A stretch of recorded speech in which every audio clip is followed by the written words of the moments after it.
that the World Bank actually thinks emotional intelligence might be an okay idea, maybe worth investing in, I don't know. But I'm here to make the scientific and business case for the importance of this set of human abilities in leadership and in mentoring. I actually think it's at the heart of effective mentoring for reasons I'll hope to make clear to you. But just to give you kind of zoom out, there's another financial institution I spoke at a while back. It's called BlackRock. They're the world's largest investor on behalf of individuals, firemen's retirement funds, things like that. And the CEO of BlackRock said to me, we can hire the best and the brightest from, the very best places, but we still get a bell curve for performance. Some people are excellent as being, for example, a leader or a team player. Some people are terrible. And he was saying it has nothing to do with their technical abilities, nothing to do with their cognitive competence, but rather with their human skills, with how they manage themselves and how they handle relationships. That is the definition of emotional intelligence. Our internal leadership and our external leadership. When I was, years ago, when I was at Harvard, a friend of mine there, Howard Gardner, who's in the School of Education, did an evaluation of how much IQ alone matters for success over the course of a career, and he found it accounted for about 6 to 10% of how well you did. Well, that leaves a huge amount for other kinds of abilities, and I think emotional intelligence fills a large part of that gap. Also at Harvard, another friend of mine did a study, very interesting. At the end of university, in order to get into graduate school, at least in this country, you need to take an exam, GMAT, GRE. No, I think it's GMAT. And there's specialty exams for law school and medicine and so on. So let me just ask you what you think the correlation or predictive power is of those tests for how well people actually do in their careers.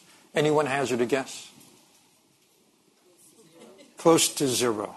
It's actually exactly zero. That's a very good guess.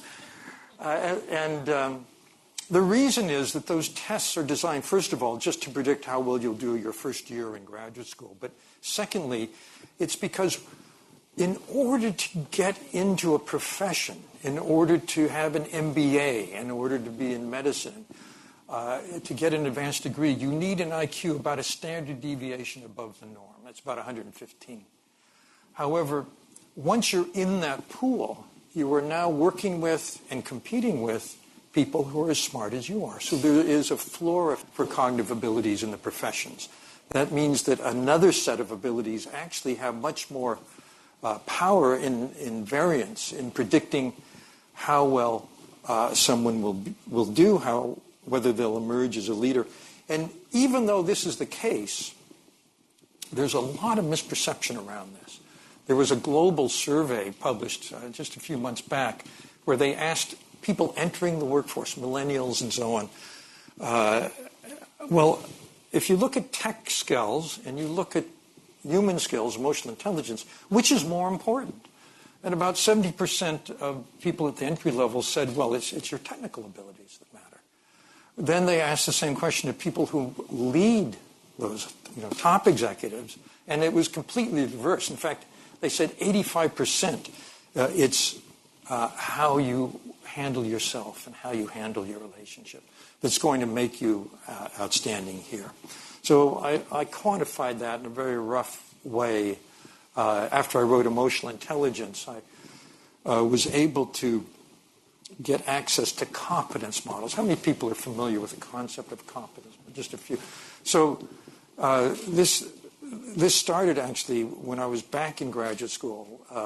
One of my professors there, a man named David McClellan, wrote an article in the most influential psychology journal. He said, if you want to hire someone for a job, and I don't care what job it is, don't look at their GPA, their academic averages. Don't look at their IQ. Don't look at their personality profiles. Instead, look first in your own organization at people who hold the job now or have held it in the past, and compare them with people, the top 10%, compare them with people who are just average, and then do a systematic analysis. What abilities or competencies do you see in the stars that you don't see in people who are just average? Then hire people that look like the stars. That's become the competence model.